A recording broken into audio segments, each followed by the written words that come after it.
kabar? Salam jumpa pemirsa. Gong Si Facai, selamat Hari Raya Imlek 2574 Kong Zili. Ya, semoga keberuntungan dan kesuksesan menyertai kita di tahun kelinci air ini. Ya pemirsa, senang sekali Nusa Tenggara Timur hari ini kembali hadir menjumpai Anda. Tentunya sejumlah informasi menarik dan teraktual dari berbagai daerah di Nusa Tenggara Timur telah kami siapkan untuk Anda. Dan mengawali perjumpaan kita, berikut cuplikan berita utama. Kapal motor Tiana tenggelam di perairan Labuan Bajo. Puluhan umat Tridharma di Kota Kupang rayakan Hari Raya Imlek. Ya pemirsa, dua cuplikan berita utama tadi akan kami rangkai dengan sejumlah informasi menarik lainnya. Bersama saya Irene Tumeluk. Ya, dan saya Junet Kapitan, inilah Nusa Tenggara Timur hari ini selengkapnya untuk Anda.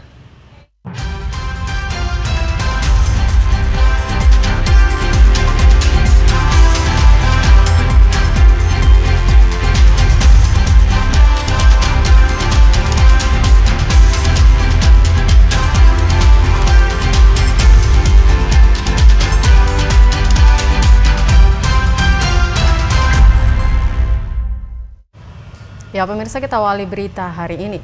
Peristiwa naas kembali dialami oleh wisatawan di Labuan Bajo, Kabupaten Manggarai Barat, Nusa Tenggara Timur. Kapal KM Tiana yang ditumpangi tenggelam saat melakukan perjalanan wisata di perairan Batu Tiga.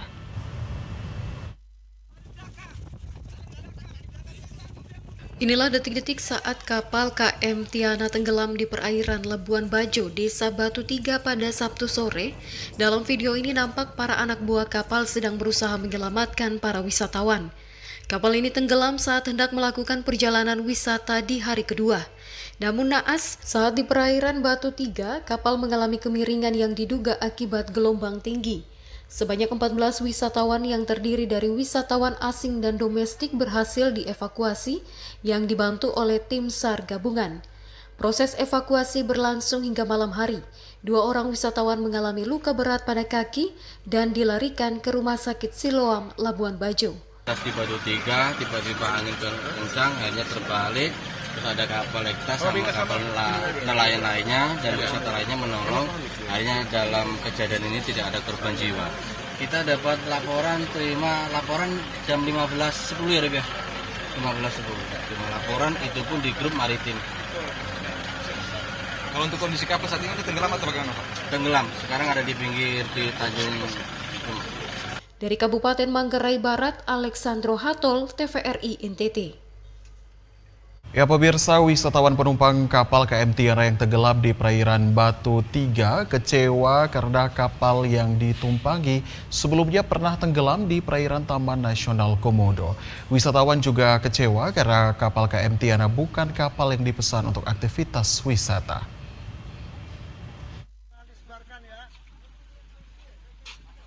Para penumpang kapal wisata KM Tiana yang tenggelam di perairan Batu Tiga merasa kecewa akibat peristiwa naas yang dialami, lantaran adanya ketidaksesuaian pemesanan kapal. Salah satu wisatawan mengungkapkan kapal yang dipesan bukanlah kapal KM Tiana, melainkan kapal KM Nindya. Namun saat sampai di pelabuhan, para wisatawan diarahkan untuk naik ke kapal KM Tiana, yang menurut penjelasan pihak kapal, KM Tiana merupakan kapal baru yang jauh lebih bagus dari kapal yang dipesan. Wisatawan pun juga mengungkapkan dari informasi yang didapatkan, bahwa kapal KM Tiana sebelumnya pernah tenggelam di tahun 2022. Informasi tersebut sontak mengagetkan wisatawan dan mempertanyakan mengapa kapal tersebut masih diberikan lisensi untuk berlayar. Alaman ini dan mungkin travel ini bekerja sama dengan travel lain, saya juga nggak ngerti.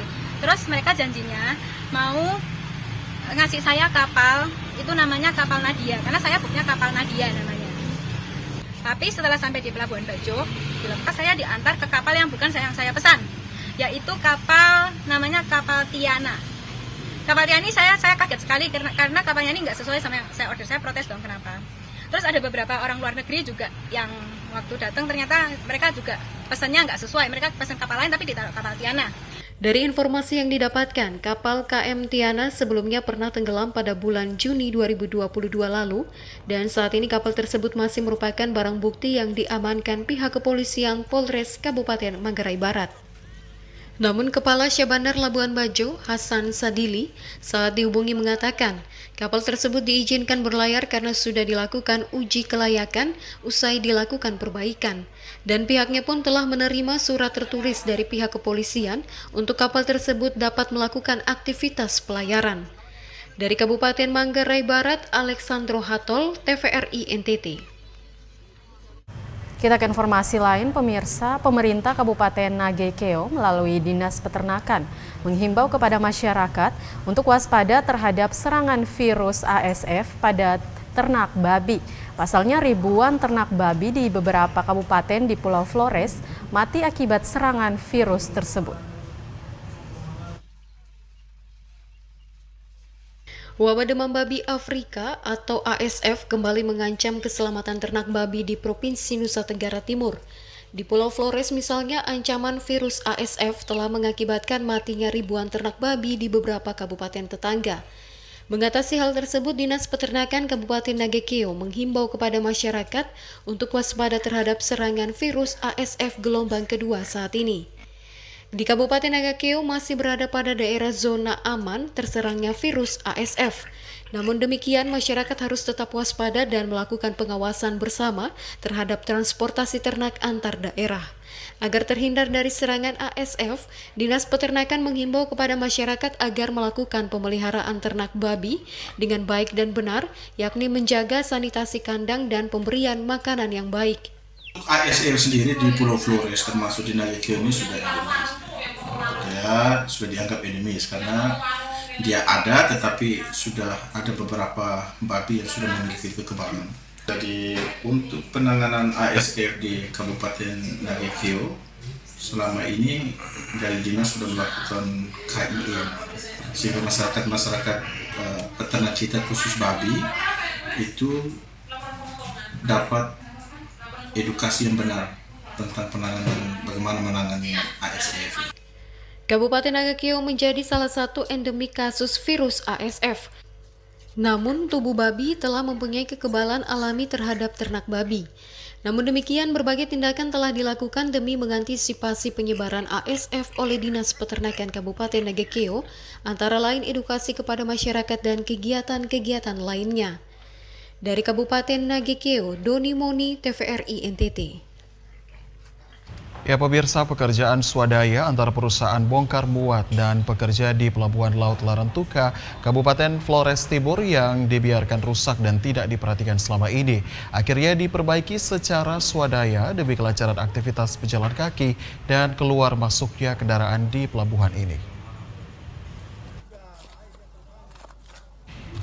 Warga TKBM di sela-sela kegiatan perbaikan ruas jalan rusak di pintu masuk Pelabuhan Laut Larantuka menuturkan jalan berlubang tepat di pintu masuk pelabuhan sudah terjadi sejak lama namun tidak ada upaya perbaikan sehingga pihak swasta khususnya perusahaan bongkar muat di Pelabuhan Larantuka dan segenap anggota TKBM pelabuhan akhirnya secara bersama-sama memperbaiki titik kerusakan yang ada mengingat kondisi jalan ini cukup berbahaya bagi kendaraan yang melintas, terutama kendaraan dengan muatan berat. Oleh karena itu, perusahaan bongkar muat yang ada di Pelabuhan Larantuka dan TKBM Pelabuhan Larantuka berinisiatif untuk memperbaikinya. Pantauan TVRI di lokasi kegiatan perbaikan jalan rusak di pintu masuk Pelabuhan Laut Larantuka mulai dikerjakan sekitar pukul 17.00 waktu Indonesia Tengah dengan mempertimbangkan kondisi aktivitas di pelabuhan mulai menurun sehingga jalannya pengerjaan perbaikan ini pun tidak menghalangi aktivitas mobilisasi barang dan manusia di areal pelabuhan pun tidak terganggu. Dari Flores Timur, Patman Werang, TVRI NTT. Ya pemirsa, dana bantuan langsung tunai atau BLT uang yang bersumber dari dana desa tahun 2023 masih berlaku bagi semua masyarakat desa. Dana bantuan langsung tunai atau BLT merupakan dana yang bersumber dari dana desa yang disalurkan bagi warga kurang mampu di mana berlaku sejak tahun 2020, tepatnya saat pandemi COVID-19. Dana ini kemudian diisukan tidak lagi berlaku pada tahun 2023 dengan alasan karena pandemi COVID-19 yang telah melandai.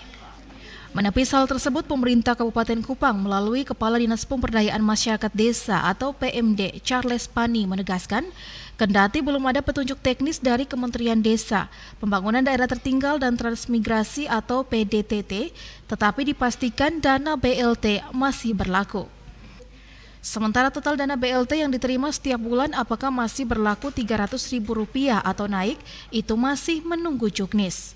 Namun demikian, pendataan warga kelurahan penerima manfaat atau KPM masih merujuk pada juknis tahun-tahun sebelumnya. Dalam hal ini masih disesuaikan dengan 6 kriteria yang ada. Warga yang terdata tersebut kemudian akan diajukan melalui musyawarah desa dan diusulkan sebagai penerima dana BLT. Charles menambahkan pemerintah desa dalam mengusulkan dana BLT ini agar jangan memperlambat proses usulan, tetapi perlu dipercepat agar warga KPM bisa memanfaatkan untuk memenuhi kebutuhan mereka. Ya, untuk tahun 2023 kita memang belum dapat pagunya untuk anggaran dana desa, tapi untuk tahun 2023 BLT masih tetap. Jadi BLT itu masih posisi pada 6 kriteria yang ada itu. 6 kriteria yang sudah berlaku selama ini, sehingga mereka lakukan verifikasi tingkat desa, baru menentukan KPM-nya. Nah itu entahlah nanti setiap bulan 300 sama seperti itu, kita belum mendapat juknisnya, tapi hanya kita mendapat gambaran bahwa untuk BLT tahun 2023 masih tetap berjalan. Charles berharap tahun 2023 ini warga bisa memanfaatkan dana BLT dengan baik karena berbagai masalah ekonomi yang dihadapi di tahun 2023 ini. Terutama isu krisis global yang diprediksi akan melanda semua negara. Dari Kabupaten Kupang, Kris Poto, TVRI NTT. Ya pemirsa, informasi selanjutnya akan kami sajikan setelah jeda berikut ini. Ya, untuk itu tetaplah bersama kami di Nusa Tenggara Timur hari ini.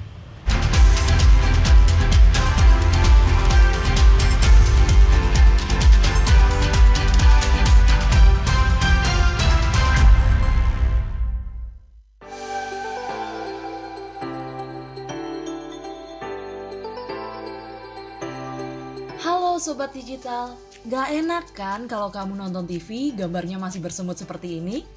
Tambahkan set-top box di perangkat analog kamu untuk menonton siaran TV digital. Beli set-top box bisa di toko online atau di marketplace. Bisa juga beli di toko elektronik sekitar tempat tinggal kamu. Cara pemasangan set-top box agar perangkat analog kamu dapat menangkap siaran TV digital berikut caranya. Sambungkan kabel RCA berwarna kuning, merah, dan putih sesuai warnanya pada set-top box juga pada perangkat analog kamu. Sambungkan juga kabel antena UHF kamu ke set-top box. Lalu sambung kabel power set-top box pada sumber listrik. Nyalakan set-top box menggunakan remote. Pilih menu AV pada perangkat analog kamu. Saat muncul menu panduan instalasi, pilih channel search atau pencarian siaran. Tunggu prosesnya sampai selesai ya. Dan kamu sudah siap menyaksikan siaran televisi digital. Dan gratis tanpa berlangganan.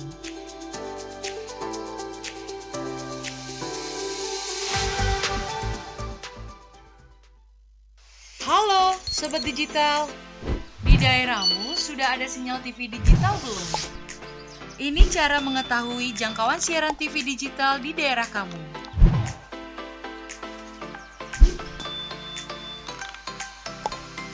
Pertama, download aplikasi Sinyal TV Digital di Play Store jika kamu menggunakan HP Android dan App Store untuk aplikasi iOS.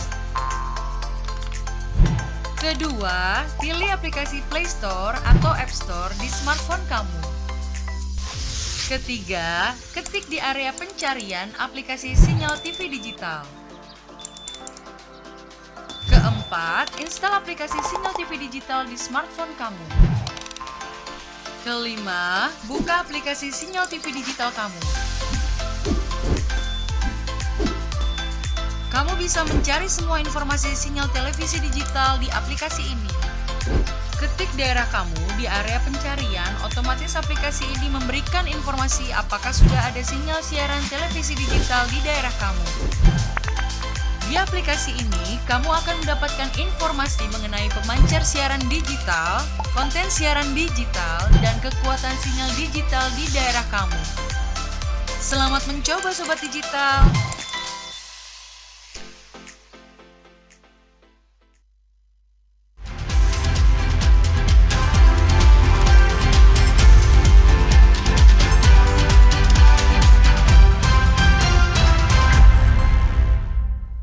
Anda masih bersama kami di Nusa Tenggara Timur hari ini. Kita ke informasi berikutnya. Pemirsa, puluhan umat Tridharma, khususnya umat Buddha dan kaum Tionghoa di Kota Kupang, merayakan Hari Raya Imlek. Ya, perayaan ini dilakukan dengan sembahyang di Vihara Pubaratana Belo, Kecamatan Maulava, Kota Kupang.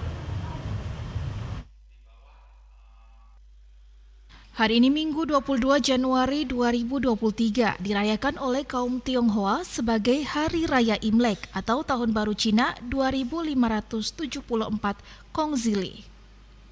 Puluhan umat Buddha dan Tionghoa di Kota Kupang rayakan Hari Raya Imlek dengan sembahyang di Vihara Pubaratana Belo, Kecamatan Maulava, Kota Kupang. Menurut Dharma, salah satu tokoh Buddha di Kota Kupang, rangkaian Imlek itu sendiri sudah dilaksanakan kegiatannya sejak 4 Januari dengan melaksanakan kegiatan sosial kepada warga terdampak bencana alam. Dan puncaknya adalah dengan sembahyang bersama di wihara tersebut. Adapun prosesi dalam sembahyang tersebut adalah dengan bersama-sama memanjatkan doa kepada dewa-dewi, baik kepada Buddha, Kongzi maupun Tao. Ia menambahkan doa tersebut juga sebagai ucapan syukur dan harapan untuk mendapatkan keberuntungan, ketentraman, dan kebahagiaan untuk semua. Ia berharap pada tahun kelinci air ini kita semua dijauhkan dari segala bencana serta meraih kemudahan dan kebahagiaan dalam berbagai hal. Tentu harapan bagi seluruh atau khususnya bagi Bapak Ibu yang merayakan Imlek, semoga kesehatan, umur panjang, kebahagiaan, kesejahteraan, kemakmuran selalu menyertai kita, yang mana juga pada tahun ini itu adalah kelinci. Jadi harapannya semoga kedamaian dan ketentraman selalu menyertai kita semua. Kita dijauhkan dari segala bentuk bencana dan kondisi yang tidak baik. Harapannya begitu. Baik, terima kasih kepada saudara-saudaraku yang merayakan Imlek pada tahun ini yang ke-2574 Kongzili yang dirayakan pada 22 Januari 2023. Semoga kita semua selalu dalam kondisi yang sehat, kedamaian, kesejahteraan, dan semoga kebahagiaan selalu menyertai kita semua di sepanjang tahun ini. Agung Pras, Kristodapo, TVRI NTT.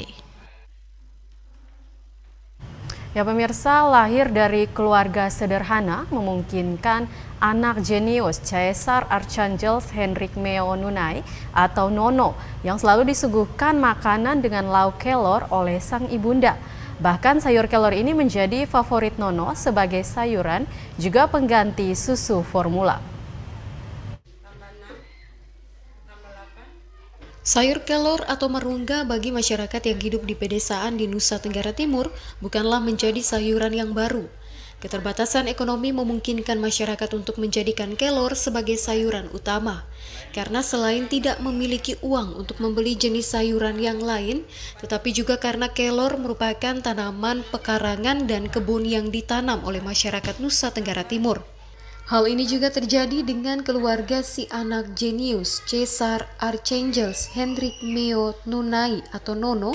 Diketahui keluarga Nono merupakan keluarga sederhana, sehingga kelor adalah sayuran yang sering dikonsumsi.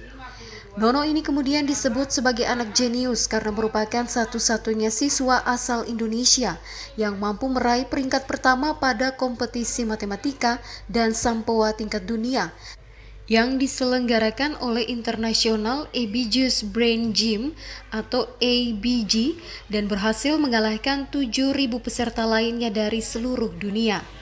Nuryati Meo Nunai Serang, ibunda Nono, saat ditemui mengisahkan Nono sejak lahir dan balita, sayur kelor sudah menjadi sayur utama. Bubur yang dikonsumsinya sejak kecil dimasak dengan daun kelor. Bahkan setelah disuapi, Nono hanya 1 tahun saja minum susu formula. Dan setelah itu minuman favorit Nono adalah kuah atau air rebusan daun kelor.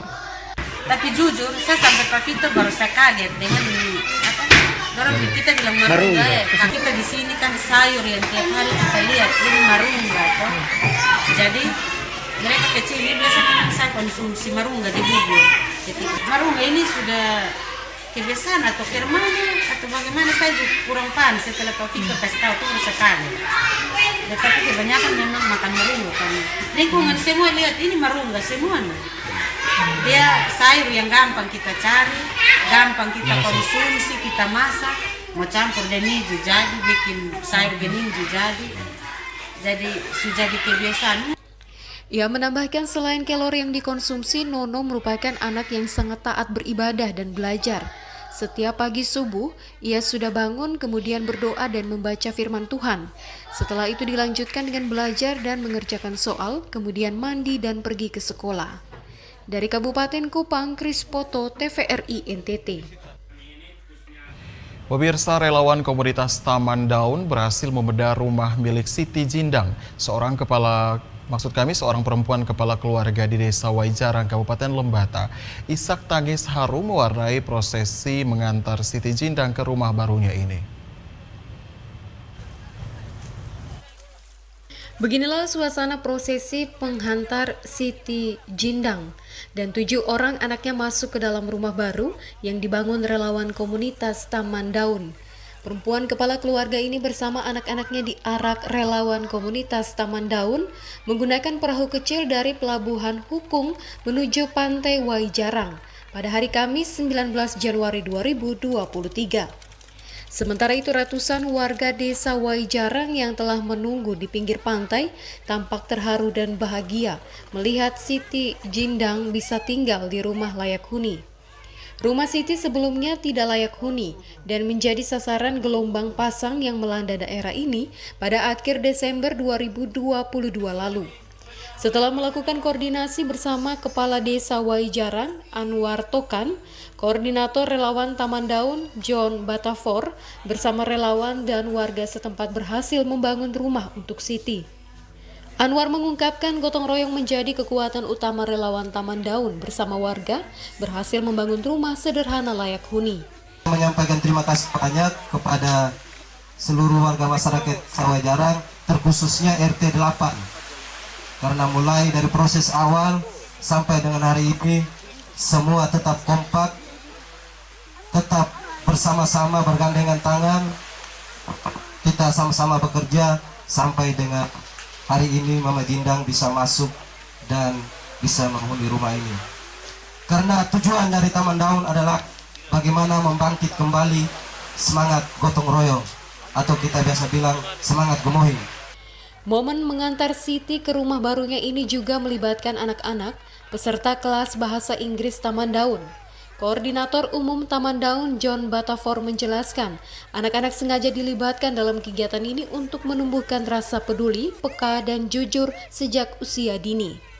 Dari Kabupaten Lembata, Andri Atagoran, TVRI NTT.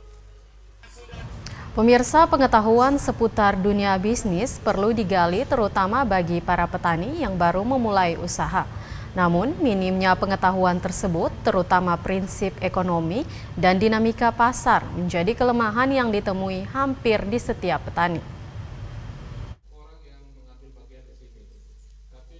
Banyak petani akhir-akhir ini menggeluti dunia usaha. Salah satunya adalah para anggota kelompok Air Ladang Timur. Ketua kelompok Air Ladang Timur, Ardi Lines Manobe, mengatakan salah satu kelemahan yang selama ini sering ditemukan adalah belum adanya pemahaman yang mendalam tentang dunia bisnis. Para petani sudah menanam berbagai jenis sayuran lalu menjualnya ke pasaran. Satu hal yang cukup penting dalam dunia usaha atau bisnis adalah mengetahui pemasukan dan pengeluaran yang dilakukan oleh para petani. Ardi menambahkan, para petani yang termaksud dalam anggota kelompoknya sering tidak bisa membedakan antara keuntungan harga jual. Karena itu saat ini mereka secara rutin menggelar pelatihan untuk memberikan pemahaman terhadap para anggota kelompok agar bisa membedakan antara keuntungan dan modal usaha. Dirinya berharap setiap anggota kelompok bisa memahami dan menerapkan setiap pelatihan yang diberikan sehingga bisa memajukan usaha mereka.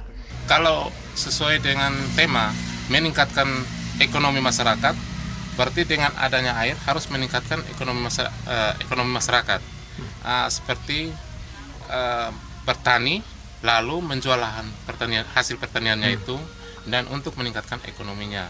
Kalau untuk peningkatan SDM-nya, sumber daya manusianya itu, yaitu kita melatihkan bisnis. Nah, pada umumnya masyarakat berbisnis, berjualan, beli ini dan jual dengan harga sekian. Namun dia tidak disertakan dengan perhitungan-perhitungan yang didapatkan di kelompok ini, maka akan gagal. Dari Kabupaten Timur Tengah Selatan, Ambuga Lamauran, TVRI NTT. Sementara itu, pemirsa, menghadapi isu krisis global di tahun 2023 ini, pemerintah Desa Bismarak bersama petani memperkuat produksi pertanian.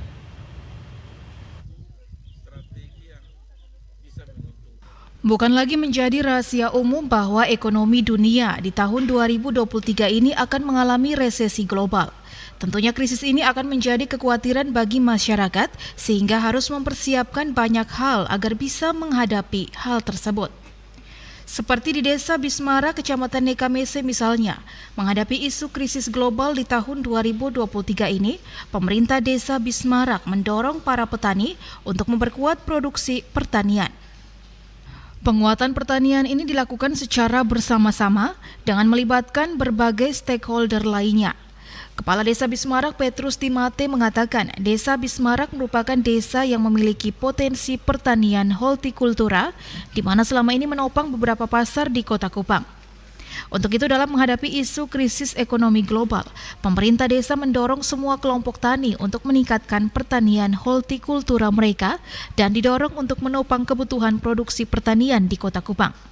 Ketika krisis ekonomi global itu benar terjadi, maka laju inflasi tidak bisa ditekan dan dampak balik akan dialami oleh warga Bismarak. Untuk itu, pemerintah desa saat ini melalui dana desa mendukung semua kelompok tani untuk memperluas lahan pertanian dan menanam pertanian hortikultura yang menjadi kebutuhan pasar saat ini. Sedangkan jika terjadi overproduksi, maka hasil pertanian akan diolah oleh kelompok UMKM yang juga telah terbentuk di Desa Bismarak.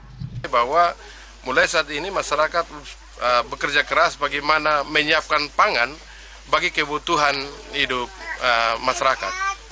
Kalau kita lihat di sini, kita punya lahan hortikultura yang besar, hampir 30 hektar, dan ini yang menjadi bagaimana saya berpikir sebagai seorang kepala desa untuk bagaimana saya membuka lahan ini secara keseluruhan sehingga masyarakat bisa menanam pertanian hortikultura sehingga mendapat hasil bagi pemulihan ekonomi mereka pada saat nanti krisis pangan di tahun 2023.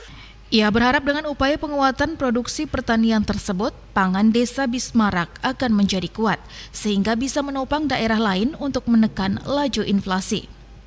Dari Kabupaten Kupang, Kris Poto, TVRI NTT. Pemirsa, untuk mendukung tumbuh kembang anak dalam proses pembelajaran, ratusan siswa-siswi yang bernaung dalam Yayasan Regina Angelorum Atambua menggelar parade budaya serta pameran hasil karya produksi. Kegiatan ini diikuti secara antusias oleh para siswa dengan menampilkan sejumlah tarian serta hasil produksi pada sejumlah stand yang tersedia. Seperti inilah suasana saat pegelaran budaya dan pameran hasil karya produksi yang digelar oleh siswa-siswi pada Yayasan Maria Angelorum. Bertempat di Gedung Olahraga El Abone, Kota Atambua, Kabupaten Belu. Kegiatan ini diawali dengan tarian daerah yang ditampilkan oleh siswa-siswi SMK Kusuma Atambua yang memukau seluruh hadirin yang datang untuk menyaksikan kegiatan akbar ini. Kegiatan ini diikuti oleh sejumlah sekolah yang bernaung dalam Yayasan Regina Angelorum, mulai dari TK hingga SMK yang ada di Kabupaten Belu. Tujuan dari kegiatan ini yakni meningkatkan serta mengembangkan kreativitas, bakat, dan sportivitas dari seluruh siswa dalam bidang seni dan budaya. Dalam bidang seni dan budaya, para siswa pun menunjukkan bakat lewat beragam penampilan seperti tarian daerah, fashion show, paduan suara, musik, serta sejumlah mata acara yang bernuansa seni budaya. Selain dalam bidang seni dan budaya, Para siswa pun memamerkan produk hasil karya mereka yang telah didapat pada masa pembelajaran, seperti kerajinan tangan, busana, serta produk pangan yang berbahan dasar lokal. Pada kesempatan ini juga para siswa diajak untuk terus berkarya dan mengembangkan potensi yang ada, sehingga kemajuan pendidikan di Kabupaten Belu semakin ditingkatkan. Tujuan utama dari pameran hasil produksi pentas seni dan budaya adalah untuk meningkatkan kreativitas, mengembangkan bakat dan sportivitas dari anak-anak siswa-siswa kita dalam bidang seni dan untuk melestarikan seni dan budaya di Kabupaten Belu. Tujuan dari kegiatan ini adalah untuk meningkatkan kreativitas serta mengembangkan bakat siswa melalui kegiatan seni. Selain itu, lewat kegiatan akbar ini, para siswa dapat menunjukkan hasil belajar mereka di sekolah lewat hasil karya produksi, baik itu kerajinan tangan, pakaian, olahan makanan, serta sejumlah produk yang memiliki nilai jual ekonomis. Dari Kabupaten Belu, Andri Witak, TVRI NTT. Pemirsa, lomba renang yang digelar oleh Lantamal 7 Kupang beberapa waktu lalu menjadi bahan evaluasi dan pembelajaran bagi pemerintah Kabupaten Kupang.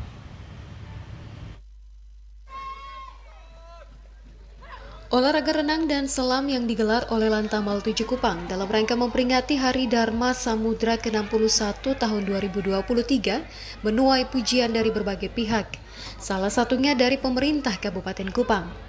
Wakil Bupati Jerry Manafe saat menyaksikan dari dekat lomba renang dan selam tersebut mengapresiasi lomba renang yang digelar Lantamal 7 Kupang.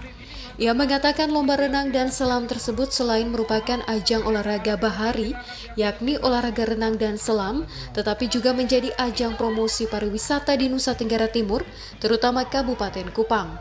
Tentunya masyarakat Kabupaten Kupang sangat berbangga karena lomba yang digelar oleh Lantamal 7 Kupang selain mencetak atlet terbaik, juga mempromosikan wisata Kabupaten Kupang. Karena selain Lantamal 7 Kupang berada di wilayah Kabupaten Kupang, lomba renang laut digelar di perairan Semau yang menjadi wilayah Kabupaten Kupang. Adapun ajang olahraga renang dan selam Lantamal 7 Kupang ini akan menjadi bahan evaluasi dan pembelajaran pemerintah Kabupaten Kupang, di mana pemerintah Kabupaten Kupang yang juga saat ini telah memiliki pengurus KONI tingkat Kabupaten Kupang yang membawahi berbagai cabang olahraga, tentunya akan memperhatikan potensi olahraga renang dan selam di Kabupaten Kupang.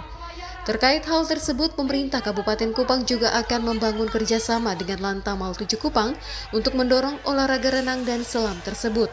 Sedangkan terkait dengan pariwisata, pemerintah akan mengintegrasikan olahraga renang dan selam dengan potensi pariwisata di Kabupaten Kupang.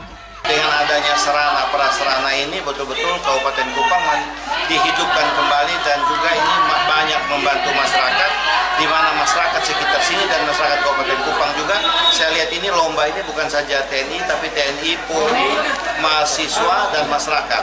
Ya, saya pikir ini baik sekali sehingga masyarakat Kabupaten Kupang juga bisa mulai terbiasa dengan renang. Yang kedua, mereka juga bisa memelihara kebersihan di laut. Kris Poto, TVRI NTT. Pemirsa, ritual adat Porikrian bagi masyarakat adat Balaweling, Kecamatan Solor Barat, Kabupaten Flores Timur, dikenal sebagai ritual pertama untuk memperbaiki rumah adat atau lazim disebut Korke Bale. Namun dalam komitmen umat di Balaweling telah terjadi peristiwa inkulturasi iman Katolik, sehingga Porikrian ini dilakukan untuk memperbaiki kapela Bundarenya Balaweling yang telah rusak menuju puncak ritus adat Kampung Wuunuran pada bulan Juli mendatang.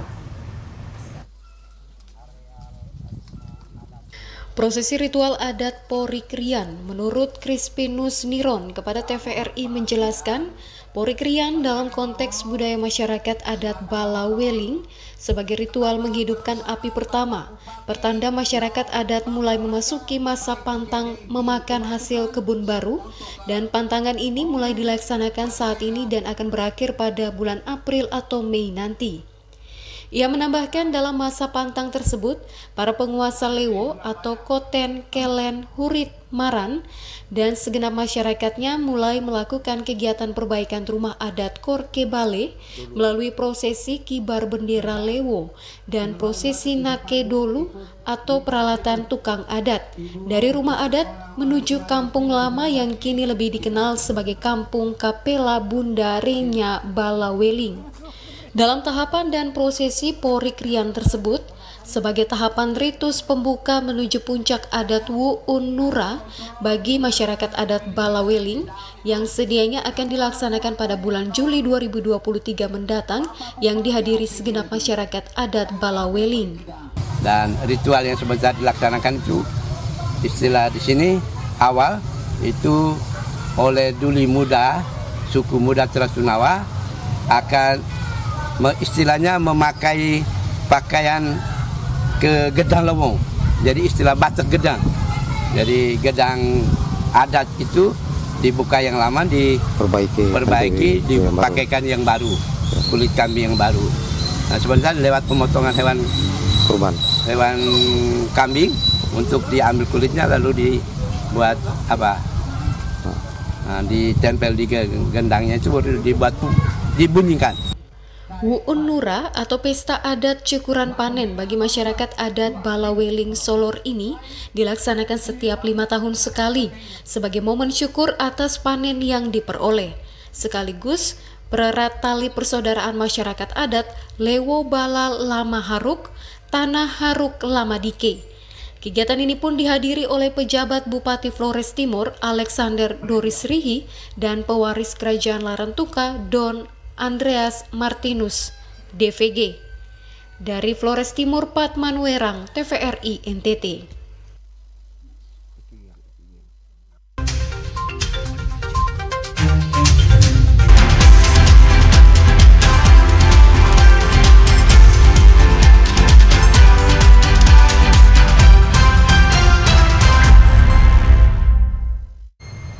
Thank you for still be with us in Nusa Tenggara Timur hari ini. And viewers, in the following we will present the English news segment for all of you.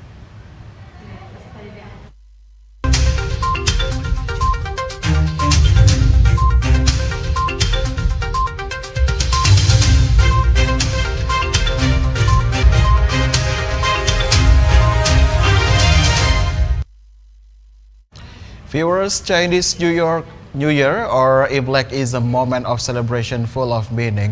How is the Imlek celebration in Kupang? And to find out more information about Imlek in Kupang, I am connected to reporter Feni Do from El Tari Street in front of East Nusa Tenggara Governor's Office. Feni, please with your report. The Chinese New Year is very similar to the Western one. Sweet in traditions and ritual. In Indonesia, Chinese New Year is known as Imlek and has become popular holidays celebrated by all Indonesians of Chinese descent. Before their celebration, some preparation will take place. You will see markets that sell clothing, fireworks, toys, and gifts. The Chinese people feel very festive during this time and they give gifts to each other. Chinese New Year 2023 is the year of the rabbit, more specifically water rabbit. Fenido Ivani Olang reported.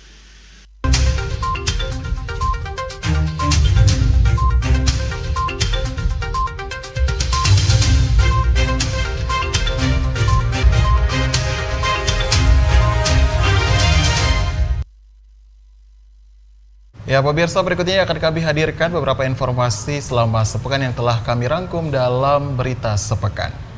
Ya, kita ke informasi pertama, pemirsa. Kelompok Tani Air Ladang Timor saat ini telah mengembangkan usaha ke beberapa sektor. Salah satunya adalah produksi sayuran.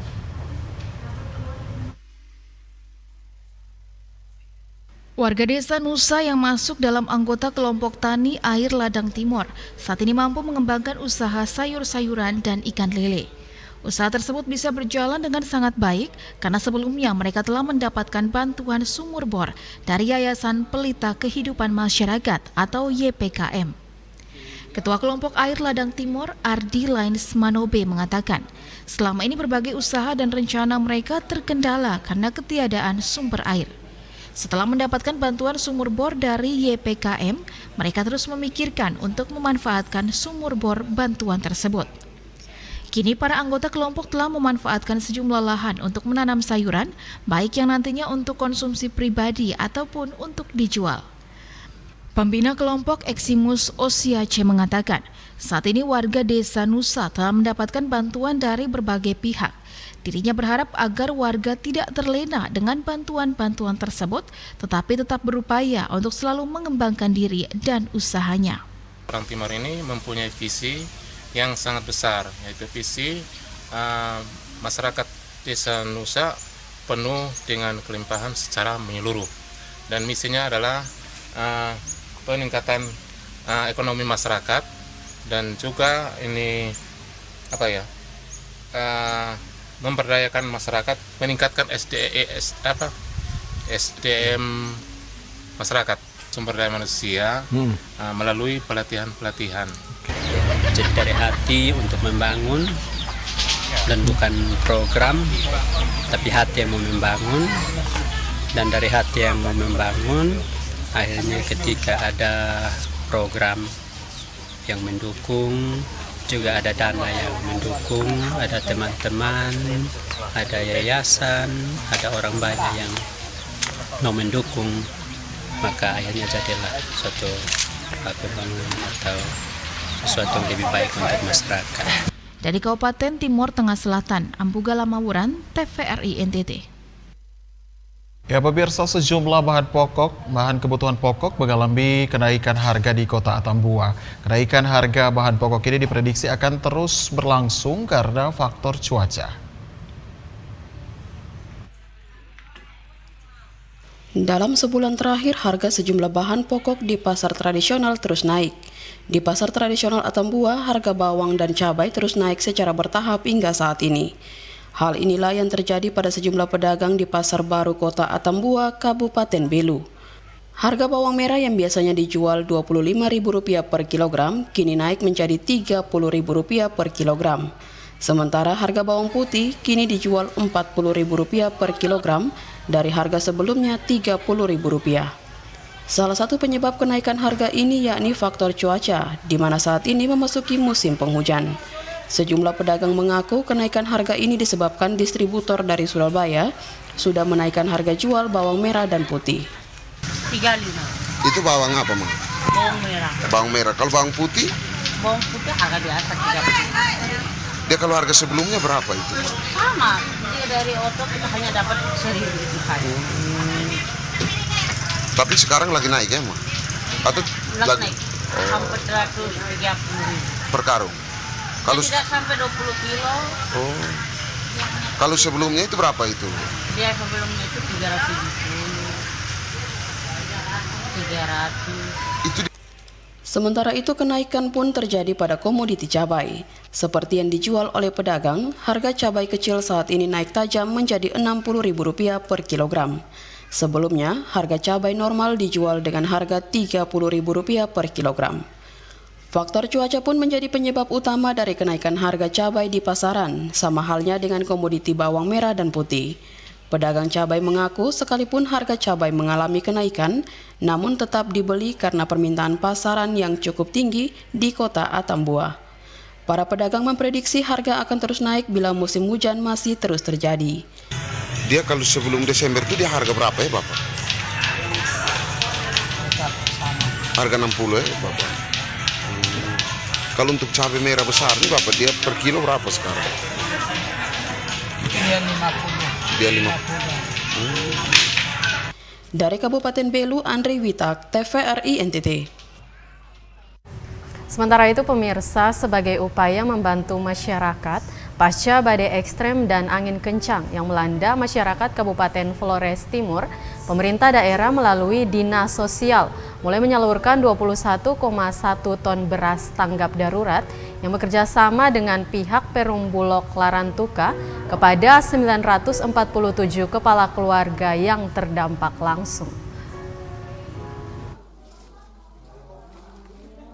Menurut Kepala Dinas Sosial Flores Timur, Ansel Marianto, berdasarkan data asesmen dari tim Tagana Dinsos maupun data dari BPBD setempat terhadap kerusakan hunian warga akibat angin kencang awal Januari 2023 kemarin, pihaknya merilis sekitar 947 kepala keluarga dengan 3.776 jiwa yang tersebar di 82 desa kelurahan, 14 kecamatan se-Kabupaten Flores Timur. Pihaknya pun atas perintah penjabat bupati terkait penetapan status tanggap darurat yang ada, pihaknya pun mengajukan permohonan pengambilan beras cadangan pemerintah atau BCP ke Perum Bulog Larantuka sesuai kebutuhan berdasarkan data korban. Maka BCP yang dialokasikan sebanyak 21,1 ton yang dibagikan kepada warga terdampak sejak 12 Januari 2023. 3.776 dikali masa emergensi 14 hari. Maka total beras yang harus kami proses pengeluaran dan penyaluran itu 21.146 kg atau 21,1 ton. Yang pendistribusian itu kita sudah mulai dari tanggal 12 Januari sampai hari ini. Hari ini kita pendistribusin ke Adonara. Jadi Nara tinggal saja besok ke Solo maka selesai. Data kerusakan tertinggi saat ini adalah Kecamatan Larantuka. Sementara pendistribusian BCP saat ini diarahkan ke masyarakat terdampak di Pulau Adonara. Sementara hari ini penyaluran BCP ke masyarakat di wilayah Pulau Solor. Dari Kabupaten Flores Timur, Patman Werang, TVRI NTT.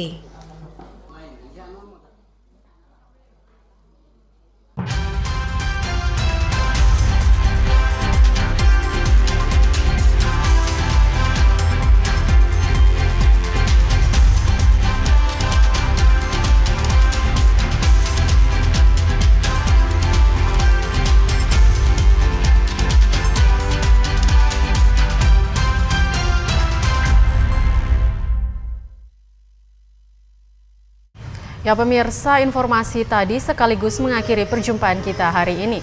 Kami kembali mengajak Anda untuk tetap mentaati protokol kesehatan guna mencegah penularan COVID-19. Ya pemirsa, mari beralih ke TV digital untuk kualitas yang lebih baik. Terus saksikan Nusa Tenggara Timur hari ini yang menyajikan informasi secara santun, lugas, dan berimbang hanya di TVRI Nusa Tenggara Timur, media pemersatu bangsa. Sekali lagi selamat memperingati Hari Raya Imlek bagi pemirsa TVRI Nusa Tenggara Timur yang merayakannya. Akhir kata, saya Junat Kapitan. Ya, dan saya Irene Tumeluk mewakili seluruh kerabat kerja yang bertugas mengucapkan terima kasih atas kebersamaan Anda. Selamat melanjutkan aktivitas Anda dan sampai jumpa.